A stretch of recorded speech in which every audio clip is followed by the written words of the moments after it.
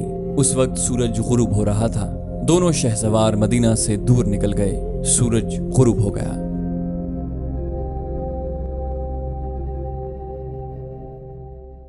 تو دوستو یہ تھی ہماری آج کی ایپیسوڈ۔ امید کرتے ہیں آپ کو ہماری ایپیسوڈ پسند آئی ہوگی۔ جانے سے پہلے اس ویڈیو کو لائک، شیئر اور کامنٹ کرنا مت بھولیے، اور اگر آپ ہمارے چینل پر نئے ہیں تو اسے سبسکرائب کیجئے اور بیل آئیکن پر کلک کیجئے تاکہ آپ کو تمام ویڈیوز فوراً ملتی رہیں۔ اگلی ویڈیو تک کے لیے اپنا خیال رکھیے۔ اللہ حافظ۔